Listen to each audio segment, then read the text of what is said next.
आदरणीय सभी प्रबुद्धजनों को मेरा सादर नमस्कार। आप सबको गीता जयंती की हार्दिक शुभकामनाएं। आदरणीय डॉक्टर साहब जी और देव संस्कृति विश्वविद्यालय परिवार को मेरा सादर नमस्कार। आज गुरुदेव वंदनीय माताजी और परम पूज्य गुरुदेव की का महाप्रयाण दिवस भी है, गंगा दशहरा भी है। इस सभी शुभ और अत्यंत पुनीत मौक़ों के अवसर पर आपसे बात करने का मुझे मौका मिला, इसके लिए आप सबको बहुत बहुत धन्यवाद और आप सबको सादर नमन। मैं आपसे प्राणायाम के बारे में थोड़ी सी जानकारी शेयर करना चाहता हूँ। अष्टांग योग में यम नियम आसन प्राणायाम प्रत्याहार धारणा ध्यान समाधि के क्रम में अगर आप देखें तो आसन यम नियम आसन प्राणायाम चौथे नंबर पर प्राणायाम आता है। अगर हम बायोलॉजिकल टर्म्स में बात करें तो जीवन हमारा प्रकृति से उसका उद्भव होता है और जिस भी वस्तु की या जिस भी जीव का या जिस भी प्राणी का जिस भी आकृति का उद्भव प्रकृति से होता है, उसका पालन पोषण, उसका नरिशमेंट, उसकी नर्चरिंग भी, उसकी सार संभाल भी, उसकी देखभाल भी नेचर और नेचुरल तरीके से नेचुरल लाइफ स्टाइल एडॉप्ट करके ही संभव है। ऐसा मेरा व्यक्तिगत मत है। इसके पहले कि मैं मूल प्राणायाम के विषय पर आऊं, मैं आपको कुछ जीवन से संबंधित साइंटिफिक बायोलॉजिकल या कहें फिजियोलॉजिकल जानकारी मैं आपके सामने रखना चाहता हूं। जीवन के 7 कैरेक्टर्स होते हैं। अगर बायोलॉजी की टर्म्स में बात करें तो metabolism, growth, movement, conductivity, reaction, differentiation, reproduction. जहाँ पर ये 7 कैरेक्टर्स होते हैं वहाँ जीवन होता है और जहाँ ये कैरेक्टर्स नहीं होते वहाँ जीवन संभव नहीं है। हाँ, हियरार्की में टैक्सोनॉमी के आधार पर अगर आप देखेंगे तो आपको मिलेगा कि बहुत सारे प्राणी ऐसे हैं जिनमें ये 7 कैरेक्टर्स नहीं उपलब्ध हैं, लेकिन कुछ न कुछ कोई न कोई इनमें से एक अवश्य है और जिनमें ये 7 यथावत मनुष्य की तरह उपलब्ध नहीं हैं, उनमें किसी दूसरे रूप में हैं, परंतु होते अवश्य हैं, तभी ये जीवन संभव है, ऐसा बायोलॉजिकल साइंस का मानना है। इसमें सबसे ऊपर आता है मेटाबॉलिज्म। हाँ, हम विस्तार से बाकी कैरेक्टर्स की बात नहीं करेंगे, क्योंकि बाकी गुणों की बात नहीं करेंगे, क्योंकि उसका समय नहीं है। हमारा जो विषय है वो प्राणायाम है, इसलिए हम प्राणायाम के ऊपर आपसे बात करेंगे। लेकिन उसके पहले थोड़ी सी जानकारी एक बार आपको दे दें कि जैसे देखिए ग्रोथ है, किसी भी एक प्राणी का जन्म एक कोशिका से होता है। आप सब अच्छी तरह से जानते हैं कि एक छोटा सा नीम का बीज एक विशाल वृक्ष के रूप में हमारे सामने आता है। हम सभी का जन्म भी एक कोशिका से होता है जो हमें हमारे माता पिता से मिलती है और उसके बाद ग्रोथ होती है, वृद्धि होती है और हम अच्छी खासी लंबी चौड़ी पर्सनैलिटी के मालिक बन जाते हैं। आगे चल कर के जब हम वयस्क होते हैं तो हमारी लंबाई 5 फीट 6 फीट 7 फीट तक हो जाती है। उसी तरह से गति, मूवमेंट, जीवन में गति अगर नहीं है तो जीवन संभव नहीं है। बिना गति के, बिना मूवमेंट के जीवन संभव नहीं है। उसी तरह से कंडक्टिविटी है, शरीर में कहीं भी आप पिन चुभाएंगे आपको दर्द होगा, चाहे किसी कोने में आप शरीर के पिन चुभाएं। हम प्रतिक्रिया करते हैं, जितने भी जीव हैं वो प्रतिक्रिया करते हैं, रिएक्शन देते हैं। आप उनको आप प्रशंसा कीजिए तो व्यक्ति प्रसन्न होता है, आप आलोचना कीजिए तो व्यक्ति रुष्ट होता है। एक सांप है, उसको आप अगर स्पर्श कर दीजिए, टच कर दीजिए तो वो पलट के फन उठा करके और आपको दंश मारने के लिए उद्यत हो जाता है। सभी प्राणी, चाहे वो किसी भी पशु पक्षी जलचर, थलचर, नभचर कोई भी हो, रिएक्शन जरूर करते हैं, प्रतिक्रिया जरूर देते हैं।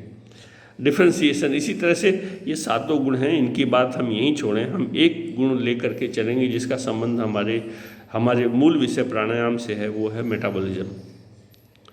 मेटाबॉलिज्म जिसको हिंदी में हम कहते हैं चयापचय।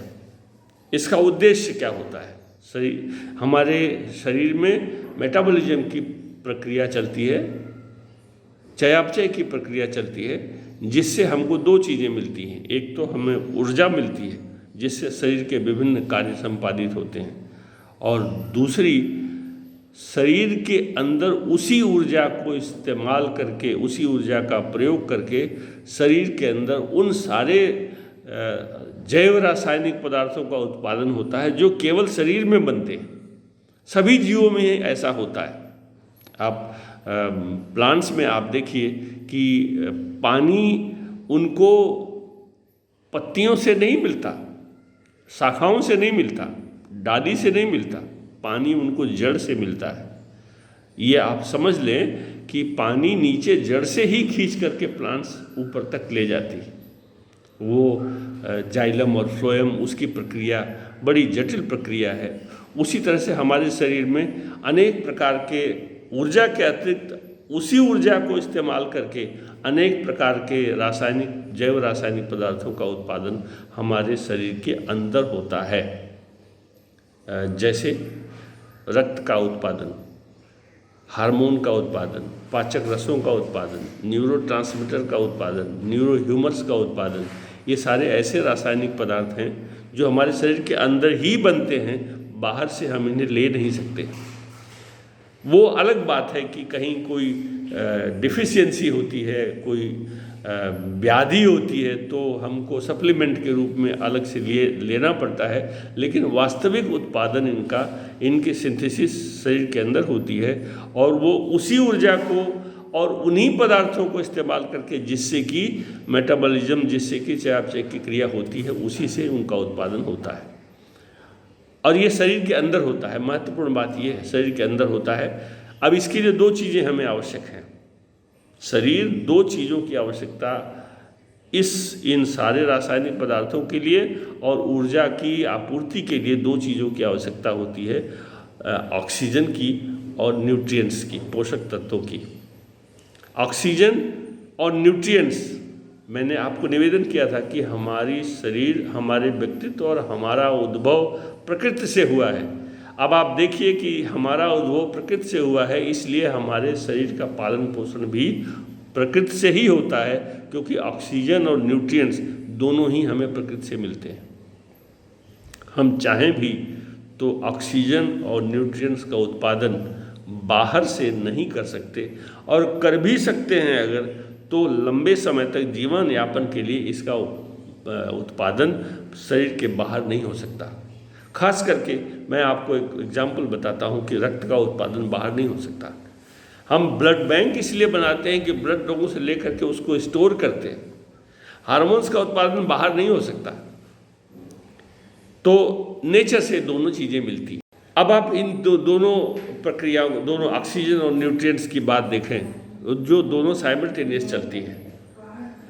न्यूट्रिएंट्स हमको भोजन के द्वारा मिलते हैं, हम इंजेक्शन करते हैं, इंजेक्शन के बाद डाइजेशन होता है, पाचन होता है, पाचन के बाद एब्जॉर्प्शन होता है, अवशोषण होता है, एब्जॉर्प्शन के बाद एसिमिलेशन होता है, उनका डिस्ट्रीब्यूशन होता है, और वो सारे पाचक तत्व, वो सारे न्यूट्रिएंट्स, पोषक तत्व, वो हमारे रक्त में प्रवेश करते हैं एब्जॉर्प्शन के परिणाम स्वरूप, और उसके बाद सेल्स को रक्त के माध्यम से, कार्डियोवैस्कुलर सिस्टम के माध्यम से, रक्त के परिवहन के माध्यम से वो सारे के सारे पोषक तत्व शरीर की जितनी भी कोशिकाएं हैं, आप सभी जानते हैं इस बात को कि हमारे शरीर का निर्माण कंपोजिट यूनिट से हुआ है, जिसको हम कोशिका कहते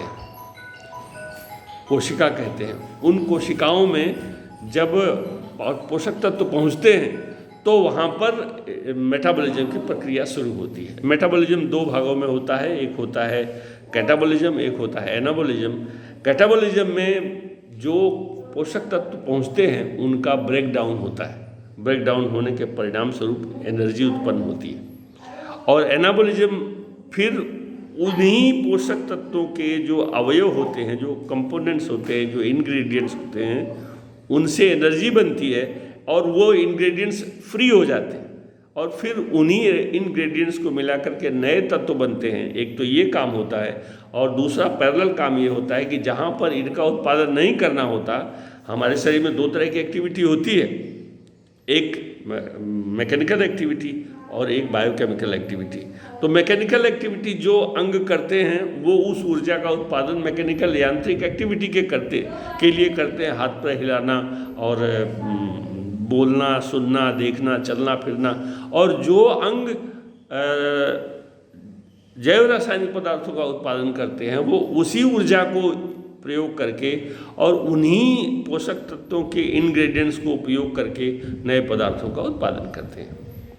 अब तो इससे एक बात जाहिर होती है कि जो मेटाबॉलिज्म का रेट है, चयापचय का जो रेट है, वो इस पर निर्भर करेगा कि हमको किस मात्रा में पोषक तत्व हमारे शरीर में पहुंच रहे हैं। अब इसके पैरेलल देखिए, दूसरी चीज़ की जो आवश्यकता मैंने आपको निवेदन किया वो है ऑक्सीजन। रेस्पिरेशन हम करते हैं, हम रेस्पिरेशन करते हैं। रेस्पिरेशन में इनहेलेशन होता है, एक्सहेलेशन होता है, इंस्पिरेशन और एक्सपिरेशन जिसको कहते हैं। जब हम श्वास अंदर लेते हैं तो वो हमारे फेफड़ों तक जाती है और फेफड़ों में एल्वियोलाई तक जाती है। एल्वियोलाई के लेवल पर देखिए, आप सब, अब इस समय इतना नहीं है हमारे पास कि हम आपको पूरी स्ट्रक्चर बताएं, लेकिन बस इतना समझ लीजिए कि एक हमारे दोनों लंग्स में छोटे छोटे कॉलम्स बने होते हैं, उन कॉलम्स को एल्वियोलाई कहते हैं। उन एल्वियोलाई की दीवार में चारों तरफ डेंस वेस्कुलेचर सिस्टम होता है जिसमें रक्त का प्रवाह कंटिन्यूअस चलता रहता है। तो जब वो वायु जो हम श्वास के रूप में अंदर लेते हैं उसमें जो ऑक्सीजन होती है वो हमारे ब्लड में प्रवेश करती है, रक्त में प्रवेश करती है और ब्लड से कार्बन डाइऑक्साइड उन्हीं एल्वियोलाई के स्पेस में, एल्वियोलाई के ल्यूमेन में वो छोड़ दी जाती है, जो हम प्रश्वास के द्वारा हम बाहर निकाल लेते हैं। तो अब उस ऑक्सीजन को भी उसी जगह पहुंचना है जहां पर कि न्यूट्रिएंट्स गए थे, यानी वही ऑक्सीजन ब्लड में आई, न्यूट्रिएंट्स भी ब्लड में आए और उसके बाद दोनों की सप्लाई हर इंडिविजुअल सेल को होती है और ये काम साइमल्टेनियस होता है, एक साथ चलता है, पैरेलल चलता है। बस कोशिका के अंदर न्यूट्रिएंट्स पहुंच गए और ऑक्सीजन पहुंच गई। ऑक्सीजन की प्रेजेंस में भी महत्वपूर्ण बात यह है कि ऑक्सीजन की प्रेजेंस में ही मेटाबॉलिज्म की प्रक्रिया चल सकती। अब आप जरा गौर करें कि ऑक्सीजन का जो कंटेंट है, जो न्यूट्रिएंट्स हैं, उनको हमारे शरीर में स्टोर करने की व्यवस्था है। जो न्यूट्रिएंट्स डाइजेशन के बाद ग्लूकोज में प्राय चेंज होते हैं, वो ग्लूकोज जितना ज़रूरी होता है ब्लड उनको सेल्स को दे देता है। जो स्पेयर बच जाता है उसको वो स्टोर कर देता है शरीर में, मसल्स, इंट्रा मस्कुलर स्पेस में और लीवर में ग्लूकोज को ग्लाइकोजन में कन्वर्ट करके उनको स्टोर कर देता है। लेकिन सबसे महत्वपूर्ण बात यह है कि हमारे शरीर में ऑक्सीजन को स्टोर करने का कोई प्रोविज़न नेचर ने नहीं दिया है। इसीलिए हमको ऑक्सीजन की सप्लाई अनवरत करनी पड़ती है। We have to have the process of respiration continuously, unabatedly, without any break. और आपको जान के हैरानी होगी कि हमारे शरीर में ब्रेन एक ऐसी स्ट्रक्चर है कि अगर ऑक्सीजन की सप्लाई कंटिन्यूअस 4 मिनट्स तक बाधित हो जाए तो नतीजा ये होता है कि जो हमारे शरीर के ब्रेन के न्यूरॉन्स हैं वो काम करना प्राय बंद कर देते हैं, मंद पड़ जाते हैं और हमारे शरीर का जो ऑटो कंट्रोल होता है उसमें डिस्टर्बेंस प्रोड्यूस होता है।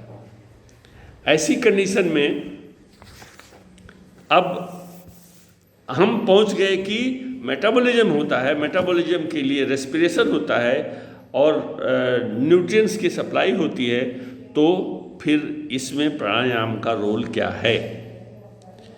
जैसा मैंने आपको निवेदन किया कि प्राणायाम का सीधा सीधा संबंध बायोलॉजिकल साइंस के पॉइंट ऑफ व्यू से देखें तो it is directly related with the supply of oxygen. अब supply of oxygen, this is the significance, you can say it's a significance role of pranayam is to influence the process of oxygen supply। ये एक पक्ष है जो pure biological है। अब यहाँ थोड़ा सा हम लोग इसका जो दूसरा सिग्निफिकेंस है वो ये फिजियोलॉजिकल सिग्निफिकेंस मैंने आपको निवेदन किया कि प्राणायाम की प्रक्रिया का संबंध सप्लाई ऑफ ऑक्सीजन से है। अब इसका दूसरा सिग्निफिकेंस आप देखें जो फिलोसॉफिकल है, और फिलोसॉफिकल होते हुए भी मैं आपको यहाँ ये बताना चाहता हूँ कि जब फिलोसॉफिकल की बात करेंगे तो विरोध तो नहीं है, लेकिन बायोलॉजिकल साइंस में थोड़ा अभी भी अनिश्चितता का वातावरण है कि हमारी आइडेंटिटी के जो दो कंपोनेंट हैं, सब्जेक्टिव बॉडी, सब्जेक्टिव माइंड और ऑब्जेक्टिव बॉडी। बॉडी हमारी ऑब्जेक्टिव है, इट्स ए फिजिकल एंटिटी, दिखाई देती है, उसका अस्तित्व सामने है। आँख कान नाक कैसा है, हमारी शरीर कैसी है, हमारे हाथ पैर कैसे हैं, हमारे बाल कैसे हैं, हमारा चेहरा कैसा है, ये it's visible, we can see the things. Now at the same time we have a mind, उसको माइंड कहते हैं, उसको मन कहते हैं, उसको चित्त कहते हैं, उसको उसी से रिलेटेड कॉन्शियसनेस होती है। अब ये फिलोसॉफिकल वर्सन है, इसके बारे में साइंस के पास बहुत ज़्यादा, बायोलॉजिकल साइंस के पास बहुत ज़्यादा एक्सप्लेनेशन नहीं है, अभी भी नहीं है, क्लैरिटी नहीं है कि actually what is mind, what is consciousness, अभी बहुत ज़्यादा क्लैरिटी नहीं है। बट फिलॉसफी में इसकी क्लैरिटी है, फिलॉसफी में बहुत विस्तार से बताया गया है, but that is not the domain of my knowledge, इसलिए मैं उधर आपको नहीं ले जाना चाहता। लेकिन एक चीज़ जो योग की अवधारणा में आपको मिलती है वो हमारे पंचकोश की अवधारणा है, अन्नमय कोश, प्राणमय कोश, मनोमय कोश, विज्ञानमय कोश और आनंदमय कोश। ये जो हमारे पंचकोश होते हैं, तो अन्नमय कोश का संबंध अगर हम हमारी शरीर से मानते हैं, फिजिकल एंटिटी बॉडी से मानते हैं, तो उसी समय हमारा जो सब्जेक्टिव माइंड है उसका संबंध मनोमय कोश से है, और इन दोनों के बीच में आता है प्राणमय कोश जो शरीर और मन दोनों को लिंक करता है। अति महत्वपूर्ण बात यही है कि एक बार मैंने आपको निवेदन किया कि प्राणायाम का संबंध हमारे शरीर में ऑक्सीजन सप्लाई से है, और यहाँ अगर हम पंचकोश में देखें तो अन्नमय कोश और मनोमय कोश के बीच में प्राणमय कोश आता है, यानी प्राणमय कोश का संबंध हमारे ब्रेथ से है, और ब्रेथ एक ऐसी आइडेंटिटी है जो हमारे बॉडी और माइंड को जोड़ती है। प्राणायाम की प्रक्रिया हमारे शरीर और मन को जोड़ता है। अब जब शरीर और मन हमेशा साथ काम करते हैं, they are complementary to each other, एक दूसरे के पूरक हैं, और पूरक ही नहीं है, वो एक दूसरे को इन्फ्लुएंस करते हैं, डायरेक्टली नहीं, इनडायरेक्टली नहीं, डायरेक्टली इन्फ्लुएंस करते हैं। शरीर मन को इन्फ्लुएंस करता है और मन शरीर को इन्फ्लुएंस करता है। अब थोड़ा विषयांतर हो जाएगा, मैं आपको सिर्फ इतना यहाँ बताना चाहूँगा कि मन आखिर में अगर आइडेंटिटी है, सब्जेक्टिव है, तो you can realise, you can feel कि आपके पास माइंड है। उसका एग्जाम्पल आपको मैं संक्षिप्त सा बात बता के आगे बढ़ता हूँ कि ये अच्छा है, ये बुरा है, ये प्रिय है, ये अप्रिय है, ये पाप है, ये पुण्य है, ये हमें ये सुगंध है, ये दुर्गंध है, ये सुंदर है, ये कुरूप है। ये सारी चीज़ों का अनुभव कहाँ से होता है, कौन करता है इसका अनुभव? इसका अनुभव मन करता है, और मन अनुभव करके और इसकी इंफॉर्मेशन शरीर को देता है, और शरीर फिर उसके अगेंस्ट रिएक्ट करता है। मैंने आपको सबसे शुरू में निवेदन किया था कि हमारे जीवन के 7 लक्षणों में से एक लक्षण प्रतिक्रिया भी है, रिएक्शन भी है। So mind communicates its analysis to the body through brain. So you can say brain is the seat of mind. So it communicates the messages of different kind of analysis to the body, and body reacts against those stimuli, those informations, those analytical views. और फिर उसके बाद क्या होता है, फिर उसके बाद जब रिएक्शन होता है तो इट अगेन नेगेटिव फीडबैक के द्वारा वापस इट इन्फ्लुएंस द माइंड. तो शरीर और मन दोनों एक दूसरे को इन्फ्लुएंस करते हैं. समरी ये है. लेकिन एक महत्वपूर्ण बात यह है कि हमारे शरीर में 2 तरह की एक्टिविटी होती हैं, एक मैकेनिकल एक्टिविटी और एक बायोकेमिकल एक्टिविटी. मैकेनिकल एक्टिविटी जो आपको दिखता है, हार्ट बीट करता है, लंग्स एक्सपेंड करते हैं, कॉन्ट्रैक्ट करते हैं, हमारे हाथ पैर चलते हैं, हमारा ब्लड सर्कुलेशन होता है. All these are the example of mechanical activities. But synthesis of biochemical compounds is the biochemical activities. और दोनों साइमल्टेनियस चलती है, बिना दोनों के साथ चले हुए जीवन की यात्रा या जीवन की प्रक्रियाएं संभव नहीं है. और ये दोनों मिल करके हमारे शरीर के अंदर जो वॉलंटरी एक्टिविटीज़ हैं और इनवॉलंटरी एक्टिविटीज़ हैं, ऐच्छिक और अनैच्छिक, दोनों तरह की प्रक्रियाओं को संचालित करती हैं. और अब जब इन दोनों तरह की एक्टिविटीज़ का संचालन एक संतुलित रूप में होता है, डिजायर्ड रेट, डिजायर्ड टाइम और डिजायर्ड क्वांटिटी से होता है, that leads to state of homeostasis. वो साम्यावस्था को जन्म देता है, उसी से साम्यावस्था बनती है. और हमारे शरीर की जितनी भी प्रक्रियाएं हैं, श्वास लेना है, भोजन पचाना है, सोचना है, सुनना है, बोलना है, ये सारी प्रक्रियाएं आपको होम्योस्टेसिस का एक बहुत टिपिकल एग्जाम्पल आपको देते हैं जो आप सभी जानते हैं.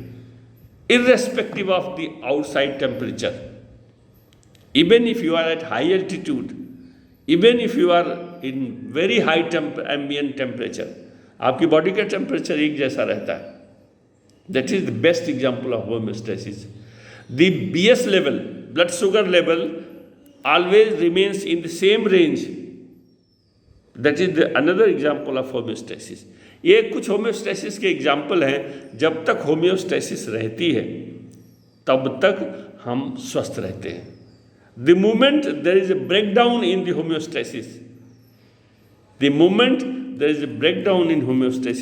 हम बीमारी की तरफ बढ़ते हैं. और अब आप गौर करें, मैंने आपको निवेदन किया था कि बायोकेमिकल एक्टिविटीज़ के लिए और मैकेनिकल एक्टिविटीज़ के लिए, दोनों के लिए एनर्जी की ज़रूरत होती है. एनर्जी हमारी इंडिविजुअल सेल्स में बनती, और इंडिविजुअल सेल्स में एनर्जी बनाने के लिए 2 चीज़ों की आवश्यकता होती है. एक है फूड, जिसको हमने न्यूट्रिएंट्स कहा था, और दूसरी है ऑक्सीजन. अब समरी इसकी यह है कि अगर ऑक्सीजन की सप्लाई प्रॉपर है तो मेटाबॉलिज्म होगा, एनर्जी का प्रोडक्शन होगा. अगर एनर्जी का प्रोडक्शन प्रॉपर है तो हमारे शरीर में बायोकेमिकल कंपाउंड्स की सिंथेसिस बराबर होगी. और अगर ये दोनों काम एक साथ चलते हैं तो हमारा स्वास्थ्य अच्छा रहेगा. और इन दोनों के लिए ज़रूरत किस बात की है? ज़रूरत इस बात की है कि हम नॉन रिएक्शन मोड में रहें, एक बात. दूसरी बात, हमारा शरीर और मन they both should work in conformity. वो एक सिनर्जी में काम करें. माइंड और body, subjective mind, objective body, they should work in A synergy. और सिनर्जी होने के लिए हमको कब खाना है, हमको क्या खाना है और हमको कितना खाना है, इसमें माइंड की ज़रूरत है। हम पोषक तत्व तो खा सकते हैं, हम पिज़्ज़ा बर्गर भी खा सकते हैं, हम फास्ट फूड भी खा सकते हैं, हम वो चीज़ें खा सकते हैं जो हमारे लिए, हमारे शरीर के लिए अनुपयोगी हैं, और हम वही चीज़ खा सकते हैं जो सर्वथा उपयोगी हैं। That is not being decided by the body, that is decided by your mind. और माइंड डिसाइड करके बॉडी को प्रोवाइड करता है, और बॉडी उसको यूटिलाइज करके और फिर वो एनर्जी प्रोड्यूस करती है। उस एनर्जी को बॉडी के ऑर्गन्स भी यूज़ करते हैं, और उसी एनर्जी का एक पार्ट माइंड भी यूज़ करता है। मैंने आपको निवेदन किया कि brain is the seat of mind, so same energy is being used, similar kind of energy is being used by the similar kind of nutrients in the presence of oxygen. Brain भी हमारा उसी तरह की energy use करता है।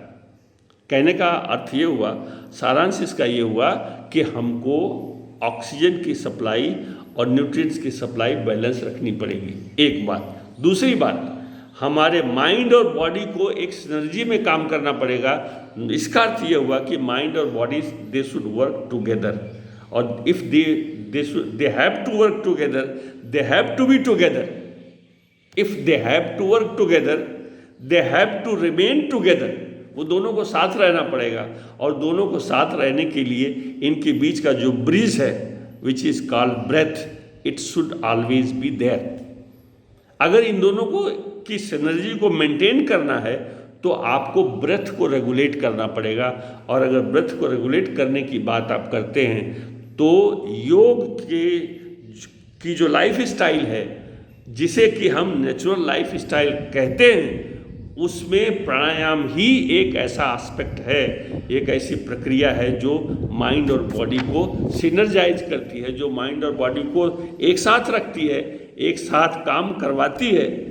इसलिए हमको प्राणायाम का अभ्यास करना चाहिए।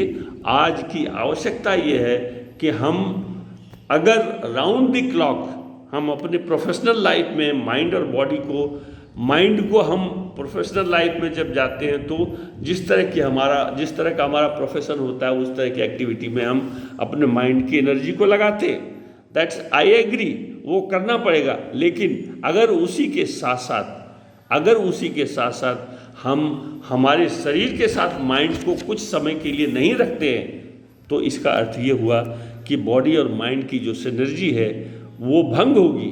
There will be breakdown in the state of homeostasis, and that breakdown in homeostasis will lead the abnormality in the functions of both body and mind, और उसका नतीजा ये होगा कि we will be suffering from different kind of psychobiological disorders, physiological disorders, mental disorders, and different kind of emotional disorders।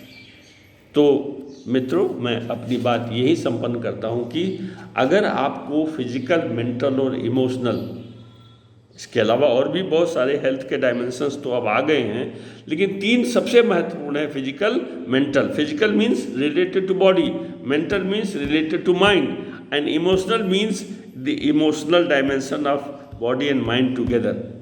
वो एक नया dimension है, उसका एक्सप्लेन करने का हमारे पास अभी समय नहीं है, लेकिन सिर्फ इतना समझ लें आप कि अगर हमें इन तीनों डायमेंशंस के, हेल्थ के तीनों डायमेंशंस को मेंटेन करना है, तो भोजन के साथ साथ हमें हमारी श्वास की प्रक्रिया को रेगुलेट करना पड़ेगा, मॉड्यूलेट करना पड़ेगा, कंट्रोल करना पड़ेगा, एनहांस करना पड़ेगा, प्रमोट करना पड़ेगा, and for that the only and only device which is absolutely natural without any cost, आपको प्राणायाम का अभ्यास करना ही पड़ेगा।